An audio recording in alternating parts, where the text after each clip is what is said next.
अगर आप लोगों ने निवेश करने का मन संपूर्ण रीति से बना लिया है और अगर पोस्ट ऑफिस में निवेश करने का मन बनाया है तो ऐसे में दिसंबर 2025 ये आपको आखिरी मौका है निवेश करने के लिए। ऐसे में ये बहुत ज्यादा आप सबके लिए जरूरी है निवेश करने से पहले कि पोस्ट ऑफिस की जितनी स्कीम है उन सारे स्कीमों के बारे में आप जान जाएं, और ज्यादा इंपॉर्टेंट ये है कि उन स्कीमों में मिलने वाला ब्याज दर यानी इंटरेस्ट रेट कितना प्रतिशत है ये जानना बहुत ही आवश्यक है। So without wasting any time, बिना समय बर्बाद किए हुए सीधे मैं पॉइंट पे आता हूं और सारे स्कीम्स के बारे में आपको डिटेल में बताऊंगा और उस पर कितना प्रतिशत आपको ब्याज मिलेगा। और ये बताने से और इस वीडियो को पूरा देखने से आपके लिए ये डिसीजन मेकिंग यानी निर्णय लेना आसान हो जाएगा कि पोस्ट ऑफिस के कौन सी स्कीम में हम निवेश करें और कितने लाख रुपए तक या जो भी है कितना हम करना सही रहेगा हमारे लिए। सो चलिए, आप सबसे रिक्वेस्ट करता हूं कि चैनल पे पहली बार आएंगे तो प्लीज चैनल को सब्सक्राइब कर दीजिएगा और वीडियो को लाइक नहीं किया तो प्लीज वीडियो को लाइक कर दीजिएगा। आपका एक लाइक, एक कमेंट और चैनल को सब्सक्राइब करना कहीं ना कहीं मेरे जर्नी को और भी ज्यादा आसान बना सकता है। सो प्लीज चैनल को सब्सक्राइब कर दीजिएगा। अब चलिए वीडियो की हम शुरुआत करते हैं। सबसे पहले हम बात करेंगे सेविंग अकाउंट के बारे में। सेविंग अकाउंट में जो आपको प्रतिशत मिलता है, ब्याज दर मिलता है, वो 4% मिलता है। मिनिमम 500 रुपया इसमें निवेश कर सकते हैं और मैक्सिमम की कोई लिमिट नहीं है। और ध्यान रहे, इस पे जो इंटरेस्ट आपको मिल रहा है यानी सेविंग अकाउंट, पोस्ट ऑफिस के सेविंग अकाउंट में जो आपको इंटरेस्ट मिलता है 4%, ये बैंक से आपको थोड़ा ज्यादा मिलता है। और इसमें कोई ऐसा नहीं है कि कभी भी आप क्लोज करा सकते हैं और कभी भी आप अकाउंट को क्या कर सकते हैं, ओपन कर सकते हैं, क्लोज कर सकते हैं और पैसा जब चाहे तब आप विड्रॉ कर सकते हैं। दूसरा आते हैं आरडी। आरडी क्या होता है कि छोटा छोटा अमाउंट निवेश करके अगर आप एक बड़ा अमाउंट बचाना चाहते हैं या बड़ा अमाउंट बनाना चाहते हैं तो आरडी यानी रेकरिंग डिपॉजिट आपके लिए सही रहता है। इस पे जो ब्याज दर मिलती है वो 6.7% मिलती है। कम से कम आप कितना रुपया निवेश कर सकते हैं, 100 रुपया महीना निवेश कर सकते हैं और मैक्सिमम की कोई लिमिट नहीं होती है। और इसका जो टेन्योर होता है या फिर मैच्योरिटी कह लीजिए, 5 साल पे मैच्योरिटी इसकी पूरी होती है। और ध्यान रहे, इस पे जो आपको ब्याज मिलता है वो क्वार्टरली ब्याज दिया जाता है। अब एग्जांपल चलिए समझते हैं। जैसे मान लीजिए आपने 1000 रुपए की आरडी कराई तो आपको 5 साल तक आरडी करनी है यानी 60 महीने में आपने टोटल डिपॉजिट कितने किए, 60,000, और आपको मैच्योरिटी के वक्त मिलेंगे 71,369 रुपए। अगर आपने 3,000 की आरडी की है तो आपको मैच्योरिटी के वक्त मिलेंगे 2,14,097 रुपए। और उसी प्रकार से अगर आप 5,000 रुपए की मंथली आरडी कराते हैं पोस्ट ऑफिस में तो 6.7% ब्याज दर के हिसाब से 5,000 की बात बता रहा हूं, अगर 5,000 डिपॉजिट करते हैं महीना, आपको जो मिलेगा मैच्योरिटी के वक्त वो मिलेगा 3,56,830 रुपए। ये रही दूसरा पॉइंट आरडी के बारे में। अब चलिए हम बात कर लेते हैं फिक्स डिपॉजिट की। तो फिक्स डिपॉजिट क्या है कि एक लमसम अमाउंट आपके पास पड़ा हुआ है, आपने गवर्नमेंट को दे दिया और उनके पास फिक्स कर दिया निश्चित समय के लिए। और गवर्नमेंट ने उस निश्चित समय, जिस निश्चित समय को आपने चुना हुआ है, हर एक निश्चित समय के लिए उन्होंने भी एक ब्याज इंटरेस्ट रेट को चुना हुआ है। तो निश्चित समय चलिए बात करते हैं, यानी एफडी का जो होता है ना, कितने कितने साल की एफडी कर सकते हैं, 1 साल की, 2 साल की, 3 साल की और 5 साल की एफडी कर सकते हैं। अगर 1 साल से कम की एफडी करनी है आप नहीं कर पाएंगे, 5 साल से ज्यादा की एफडी करनी है तो नहीं कर पाएंगे, और 4 साल की भी एफडी करनी है तो आप नहीं कर पाएंगे। फिर से बताता हूं, 1 साल, 2 साल, 3 साल और 5 साल की एफडी आप कर सकते हैं। अब एफडी जैसे आप कुछ भी अमाउंट दे सकते हैं, ब्याज इस पे मिलेगा।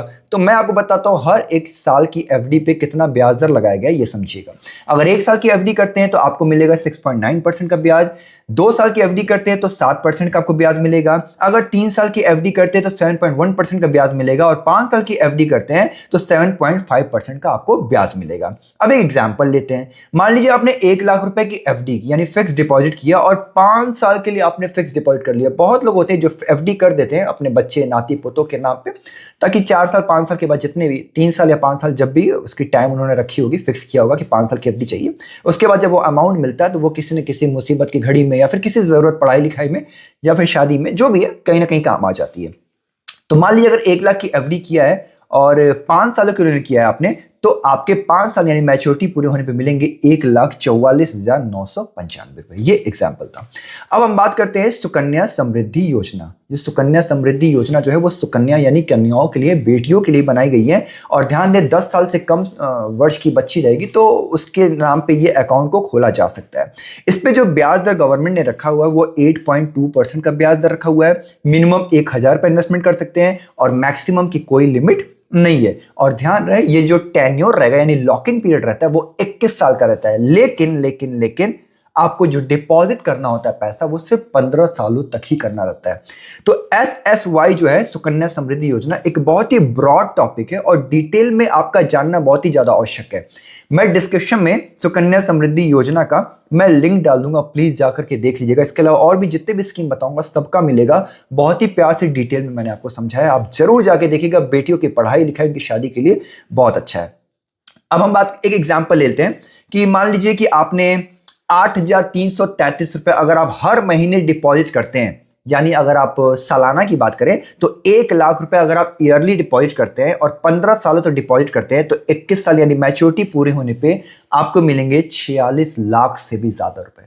तो सोचिए 8,333 रुपए हर महीने जमा करके मैच्योरिटी पूरा होने पे आपको जो अमाउंट मिलेगा वो 46 लाख से भी ज्यादा अमाउंट मिलेगा। बहुत बड़ी बात है। पढ़ाई लिखाई शादी सब हो जानी है, लेकिन कुछ चीजें हैं जो जानना बहुत जरूरी है, वीडियो को देखिएगा। अब हम बात करेंगे जो मंथली बेसिस पे इनकम कमाना चाहते हैं, यानी मंथली इनकम स्कीम। आप पैसे देंगे गवर्नमेंट को, गवर्नमेंट ने एक इंटरेस्ट रेट रखा हुआ है, उसके बदले में वो जो इंटरेस्ट रेट रखा हुआ है उसके हिसाब से वो हर महीने आपको क्या करेंगे, पैसा देते रहेंगे, महीना देते रहेंगे, ब्याज कर लीजिए देते रहेंगे।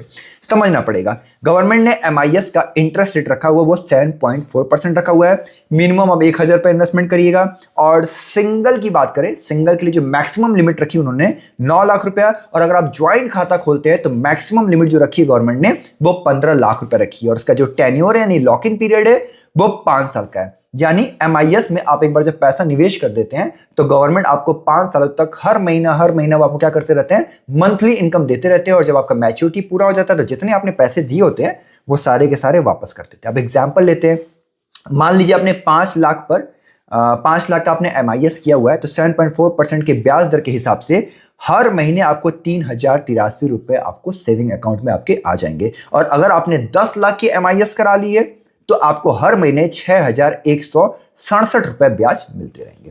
अब हम बात करेंगे नेशनल सेविंग सर्टिफिकेट स्कीम की। अब थोड़ा डिटेल में इसका भी, MIS का भी, SSY का भी, NSC का भी मैंने डिटेल में बनाया। आप प्लीज वीडियो को वॉच करिएगा, डिस्क्रिप्शन में लिंक है। लेकिन शॉर्ट में बताते हैं, NSC यानी नेशनल सेविंग सर्टिफिकेट स्कीम में जो गवर्नमेंट ने ब्याज दर रखा हुआ है वो 7.7% का ब्याज दर रखा हुआ है। और ध्यान रहे, इंटरेस्ट जो होता है वो एनुअली कंपाउंड होता रहता है। मिनिमम 1,000 रुपए इन्वेस्ट कर सकते हैं और मैक्सिमम की कोई लिमिट नहीं होती है, और इसका जो टेन्योर होता है वो 5 सालों का होता है। अब हम बात करेंगे किसान विकास पत्र स्कीम की, KVP की बात करेंगे, जिसमें इंटरेस्ट दर जो गवर्नमेंट ने रखी हुई है, माफ कीजिएगा, KVP के अगर किसान विकास पात्र स्कीम के बारे में अगर इन शॉर्ट में अगर आपको बात बताऊं, इन शॉर्ट में 115 महीने की मैच्योरिटी होती है। समझिएगा, 115 महीने के बाद आपकी मैच्योरिटी पूरी हो जाती है और आप जितने भी पैसे निवेश किए रहेंगे उसका आपको डबल पैसा मिल जाएगा। सिंपल सी बात समझिए, 2x यानी 2 गुना आपका पैसा 115 महीने में आपके जो भी पैसे होंगे वो क्या हो जाएंगे, 2 गुना हो जाएंगे। किसमें? KVP में, यानी किसान विकास पात्र स्कीम में। ओके, अब लास्ट में हम बात करेंगे SCSS की। SCSS क्या होता है? Senior citizen saving scheme. अब नाम से पता चल रहा है कि सीनियर सिटीजन के लिए रखा हुआ है, तो ध्यान दीजिएगा ये सीनियर सिटीजन है तो एज का क्राइटेरिया आ जाता है 50 वर्ष, 55 वर्ष या 60 वर्ष, तीनों क्राइटेरिया, लेकिन अलग अलग लोगों के लिए क्राइटेरिया बनाया गया। मैं डिटेल में बात कर रहा, लेकिन अगर मैं शॉर्ट में बात करूं तो ये सीनियर सिटीजन के लिए स्कीम बनाया गया SCSS। इस पे जो इंटरेस्ट आपको मिलेगा वो 8.2% का इंटरेस्ट मिलता है। मिनिमम इन्वेस्टमेंट आप 1,000 रुपए की करेंगे और मैक्सिमम 30 लाख रुपए तक आप इसमें निवेश कर सकते हैं। और लॉक इन पीरियड जो गवर्नमेंट ने रखा हुआ है वो 5 सालों का रखा हुआ है। आप चाहे तो गूगल क्रोम पे जा करके इन सारे स्कीम्स का अगर आप कैलकुलेटर यूज करेंगे तो कैलकुलेटर के हिसाब से आपको और भी डिटेल में जानकारियां हो जाएंगी कितना निवेश करने पे कितना पैसा मिलता है। लेकिन मैंने जो बताया है आपको स्कीम के साथ इंटरेस्ट दर बता दिया कि ये स्कीमें हैं और इस पर मिलने वाला इंटरेस्ट रेट क्या है, इतना है। ठीक है, इसलिए क्या इससे फायदा क्या होगा कि आपके लिए निर्णय लेना आसान हो जाएगा कि किस स्कीम में निवेश करना चाहिए और कौन सी स्कीम किसके लिए बना। लेकिन फिर भी हमेशा मैंने कहा है कि हर एक स्कीम में कुछ इफ होते हैं, कुछ बट होते हैं, कुछ ऐसे सिनेरियोज होते हैं जिनको आपका जानना बहुत जरूरी होता है निवेश करने से पहले। तो ऐसे में डिटेल में जानना हर एक वीडियो को बहुत ज्यादा जरूरी है और हर एक वीडियो की डिटेल वीडियो मैंने, हर एक टॉपिक की डिटेल वीडियो मैंने बना रखा है अपने चैनल पे। आप मेरे चैनल पे भी जाएंगे तो भी मिल जाएगा, डिस्क्रिप्शन में भी जाएंगे तो मैं लिंक पूरी सबकी डाल दूंगा। आप जिसको देखना चाहेंगे, जो वीडियो देखना चाहेंगे, उस लिंक पे क्लिक करके पूरी वीडियो को वॉच आउट कर दीजिएगा। और आपसे मैं सविनय निवेदन करता हूं कि चैनल मेरा नया है तो हो सकता है सब्सक्राइबर कम दिखें और व्यूज कम दिखे, लाइक कम दिखे, कमेंट कम दिखे, लेकिन याद रहे मुझे, और ये चीज़ हम सब जानते हैं कि किसी चीज़ की जो शुरुआत होती है वो एक से ही होती है। तो मैंने वो पहला कदम अपना रख दिया और आगे का जो कदम होगा वो भी मैं बढ़ाता चला जाऊंगा। लेकिन मुझे उन कदमों को आगे बढ़ाने में आपके प्यार और सपोर्ट की बहुत ज़्यादा आवश्यक है। और ये प्यार सपोर्ट आप मुझे लाइक, कमेंट और चैनल को सब्सक्राइब करके दे सकते हैं और इस कारवां को आगे बढ़ा सकते हैं। आप सब मेरे परिवार का हिस्सा बन सकते हैं। तो रिक्वेस्ट करता हूँ, प्लीज़ मेरे परिवार का हिस्सा बनिए। मैं आपसे वादा करता हूँ कि मैं बहुत ही डिटेल में, बहुत ही प्यार से आप सब से जो भी इंफॉर्मेशन रहेगी आप सब तक पहुंचाऊंगा, और कोई भी डाउट, कोई भी कंफ्यूजन होगा, आपके सारे डाउट कंफ्यूजन को दूर करूंगा। तो चलिए, अपना प्यार सपोर्ट बनाए रहिएगा, अपना ख्याल रखिएगा और अपने से ज़्यादा अपने माता पिता, अपने परिवार, अपने बच्चे ख्याल रखिएगा। God bless you all. Thank you.